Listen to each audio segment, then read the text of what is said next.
people, what's going on? What's going on? Welcome back to the channel. As always, make sure that you lot are smashing up the likes. Make sure that you're leaving your comments in here below, people. But let's get straight into it, man. Chelsea 2, Burnley 0. And I can't lie, there is no better feeling than sitting here on a Saturday, playing the first game, yeah, and not having to worry about what your team just did because you've got the 3 points, blood. Yeah? I can sit back now. Monday night football, I can watch Man United under the lights against Everton, yeah, and not have to worry about wrongdoings, bro, because we done our job today, yeah. I can watch the North London derby tomorrow in peace, bro. The Liverpool game's about to start in a sec, so I'm gonna put that on. That's another one that I can watch in peace. I can hate watch properly, people. We love these 12:30 kickoffs, bro. Absolutely love them, yeah. I think this is our 7th win in a row. 12:30 kickoff. They need to give us more of these games. Yeah? Because we might not look the best. We might not be so fluid in that after the break. Because after the break, this is how teams tend to play. It's not just Chelsea, bro. People need to realise this. This is why I love watching other teams. I watch a lot of teams, and after the break, there's a lot of performances similar to today. But the main thing is, you've got to be clinical. You have to create those chances. And you have to make sure that you leave with the 3 points. Especially when you're playing a team like a Burnley today, yeah? These are the sort of teams where Chelsea, have a great performance against Liverpool. They get a Burnley next, they drop points. Nina was spot on. Big up Nina for being on Sky Sports, because people were trying to cook her when she said, I'm more scared of Burnley than I am Barcelona, Arsenal, because it's true. It's these little teams where Chelsea tend to, do something mad, yeah? Teams where we expected to win is where we end up dropping points. And in the bigger games, more recently, we've actually been doing all right there, bro. Right? But today, looking at the lineup, I wasn't, unhappy about any area apart from the centre-back area. You guys know how I feel about Tosin and Chalobah starting together. I just feel like that's a hazard. That's a mistake waiting to happen, because when they play together, none of them lead each other, right? They're prone to errors. They're prone to mistakes. And fair to them today, they played well. I can't lie. Tosin today defensively was good. Chalobah, away from the little hospital pass he gave to Santos, I thought he was good in the game. Second half, he actually moved to right back as well. Didn't really have any trouble to deal with, right? Overall, the defence was good. 3 clean sheets on the bounce. But I have to be honest, people. When I see that pairing, my confidence just automatically goes down. Yeah? I still predicted we'd win the game. I said 3-1 Chelsea, but I predicted that we'd concede because of that pairing, bro. So today they proved me wrong, but over 38 games, I'm not having it. I was on a terrace yesterday, and Hussam and Terry were being so disingenuous, trying to cook me for saying, bro, with Tosin and Chalobah starting weekly, it's a top 4 thing. If Fofana can stay fit, I think we can compete. But these guys, Hussam legit looked me in the eyes and told me Chelsea can win the league with Tosin and Chalobah starting. This is the same Hussam, yeah, that is always preaching about how Chelsea need new centre backs, but apparently these centre backs can now win us the league. These man, I don't understand. I honestly don't understand these guys, bro. Man want me to just go online and just be delusional and say, yeah, regardless of who we got as centre back, one of the most important positions on the pitch, we can go and win the league. Are you sick? Are you sick, bro? I was not falling into that trap, yeah. But today the defense, again, clean sheet performance. I wasn't mad at that, right? You had Santos who started the game, and if you guys watched Blue Diaries, you would know I was saying to Couch and these guys, I've got a feeling Santos could start because Caicedo has played both the games for Ecuador. He's come back late. We already know that he's playing through an injury right now. He's not, 100% fit. So I had a strong feeling Santos would start because he didn't actually, I don't think he played for Brazil over this break. Or maybe he came off the bench. Can't remember. He didn't really get many minutes over there, right? Obviously, Enzo Fernandez I thought would start because he didn't go away international break. João Pedro in the 10. Delap up top, Gittins on the left, Neto on the right, and again, for me, that's more than enough to go and beat Burnley, because again, we've got Barcelona on Tuesday, we've got Arsenal at the weekend, so you want to be saving certain man, you know what I mean, bro? You want to be Esteval, for example. He played for Brazil a couple games, bro. You need to rest this guy. He just came back not long ago, bro, and right now it's cold. Man's getting used to this weather, yeah. But in terms of our build-up initially, bro, it was a little bit slow, a little bit laxy-daisy. We were building up in the free, where Cuckoo was kind of sort of going into the pockets, the left-hand side. He was inverted next to Santos as well, which was allowing Enzo to go a little bit further up. But to be honest with you, we weren't really controlling the game much. You know, Burnley were actually getting in more dangerous situations. It's just their little bit of final bit of quality wasn't on. But to be fair to us, Santos was getting some good blocks in. You had Chalobah that got a good block in quite early. You know what I'm saying? Tosin got a good block in quite early. So we defended quite well. But ultimately, Burnley were not trying to just sit back. They were set up in a mid-block. And that's what a lot of teams have done to us this season. They've set up in a mid-block, which is easier to actually get teams in a transition because your team's a little bit further up. If you're going to sit back in a low block, it's harder to transition on teams because you're further away from the goal. You know, and that's the problem that we faced this season so far. You know? But going into the midfield, Andre Santos, man. Brilliant performance from this guy today. In Caicedo'S absence, he played that role perfectly for us. On the ball, listen, he didn't really get the ball much. I didn't really see him controlling the game much. In the second half, yes, he was getting the ball a little bit more, to be fair. But off the ball today, he was fantastic, bro. Right? Reading the space in the box when the crosses were coming in. The interceptions, the tackles, yeah? The second half, he got an interception where we nearly scored from it. The chance that Gusto had when he came on. That came from Santos winning the ball back initially, bro. Very similar to what he did against Wolves when Estevao, who's got better quality in the final third than Gusto, ended up scoring, you know? So for me today, that was a comfortable man of the match performance. And that's where I'm looking at our midfield, right? Our midfield depth. And it frustrates me when I'm looking at that and I'm seeing the depth that we've got a centre-back. Because right now we haven't got Lavia and no one here is even stressed about it. Because we've got Santos available, bro. And then we should have Asugo back in January. Hopefully he's not injury prone, but we're going to have more options available, right? But the point here is our midfield depth is so good. And that's what I want to be seeing at centre-back, bro. I will not have confidence in our centre-backs until our depth improves. Until we revamp that area, because it still needs revamping. Regardless of how we play today, that area still needs revamping, bro. Because long term, it's not it. Yeah? But I thought Santos today was excellent. Excellent. I thought Enzo today, again, wasn't really getting the ball, you know, quick enough to him. He was losing the ball a couple of times, to be fair. Like in the first half, he wasn't really great on the ball.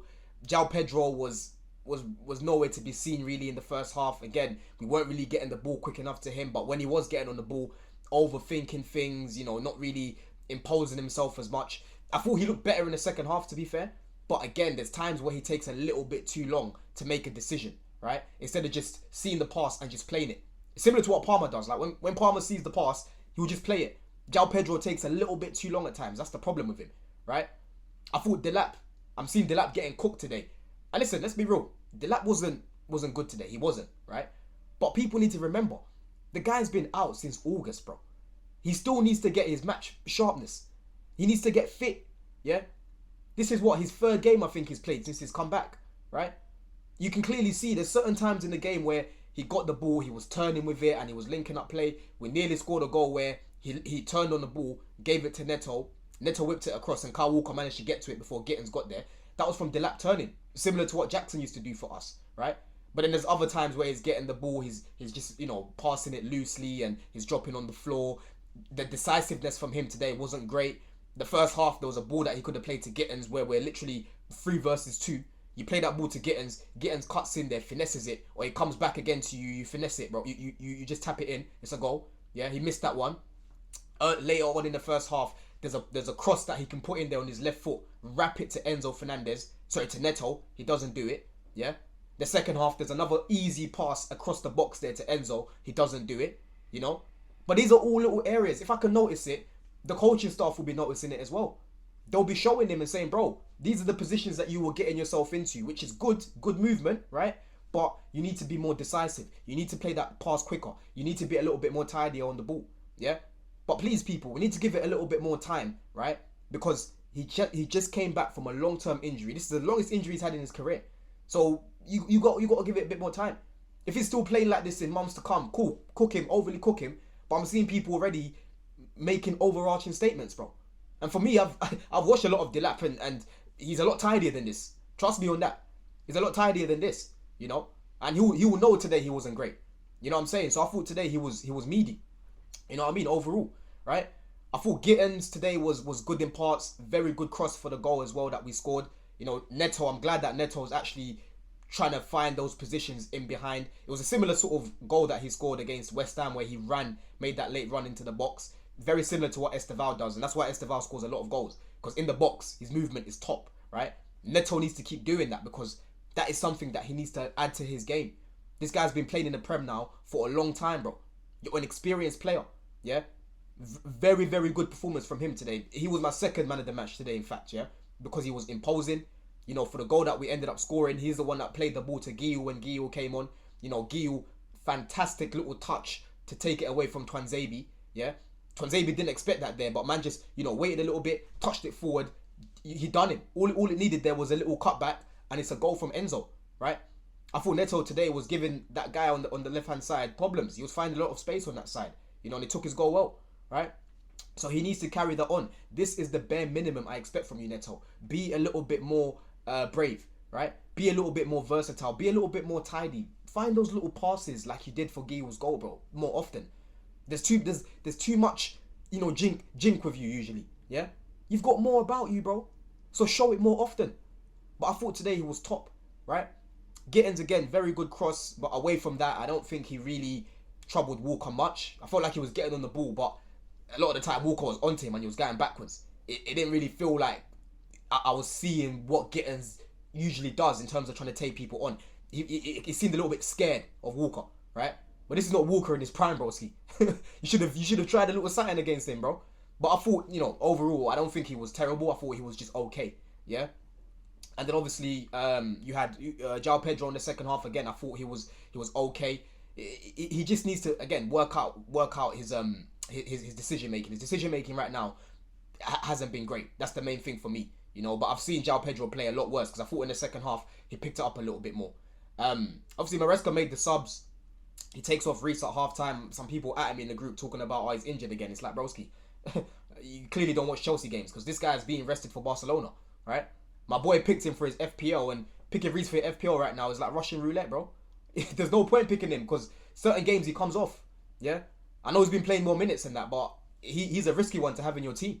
You know what I'm saying, bro? So he came off, ready for Barcelona, hopefully. We didn't see Esteval come on. We saw Gusto come on, and he actually came into the midfield. Very good counter pressing, but at times on the ball he was sloppy. A better person, an actual attacker in that position for the chance that he got, they just put that across the goal. That was a poor technique for the shot, right? But what do you expect? He's a right back. He's not an attacker. Yeah, that's the problem that you've got with Gusto. That's why he only scored his first goal the other day, bro. You know what I'm saying? And obviously Guiu comes on and he looks better than Dillac, bro. The pressing, you know what I mean? Like I said, for the goal, the link-up play, like I thought Guiu had a very good cameo off the bench today. Very good cameo off the bench, man. But we move people, man. Sanchez today, listen, first half kicked it at Enzo's head and that. Couple times he was rushing his distribution, but his cross collection, especially for the corner, the one corner they had today was fantastic, bro. Man just grabs the ball like when there were so many bodies around him. He's so good at cross collecting, you know, and his distribution seems like it's low key improving. There's a moment for the goal that we scored. It actually started from Gusto passing the ball to Sanchez and Sanchez releasing the ball to the right hand side, and we ended up scoring from it, bro. So right now his distribution's actually been alright. It's actually been alright, bro. He's just been steady. I'm not gonna overly do it with him, but he's just doing his job right now, so he needs to keep it up. Yeah? Maresca today, spot on, bro. 2-0, 3 clean shots, 3 clean sheets on the bounce, even if I can get my words out, which is very, very nice, considering that it feels like we kept leaking goals after goal after goal, you know? So it's lovely, people. We move on to Barcelona now, yeah? We move on to Arsenal next weekend, which is going to be interesting, especially if they drop points tomorrow, because people are trying to run away from the title race. We're in it right now, whether you like it or not. We're in it until we're not. Yeah, that's my mentality. Until we're not in it, we are in there, bro. You can't be 3 points behind first and say that you're not in the race, bro. We are. Yeah? But do I think that we can stay there till the end? Broski. We need to keep the likes of Fofana fit. We need to keep the likes of Badiashile fit. Badiashile came on today and just gave us that balance. Gave us a little bit more still. When I saw those 3 centre-backs on the pitch, I felt a little bit safer. Yeah? I need to be feeling like that more often, but I can't when I'm seeing Tosin and Chalobah coming in for some of these games. I can't help how I feel about these guys, people. You know what I mean? But we move, man. On to the next one. Let me know what you think about my thoughts on this game, people. You know, let me know what you think about the game as well. Who's your man of the match? Was it Santos? Was it Neto? I thought they were brilliant today. Either of them, if you want to give it to Neto, fair enough. For me, I'm going to give it to Santos. To come in and play that role that Caicedo plays for us is not easy to do. So I'm going to give it to him, man. In a bit, people. Love. Bless.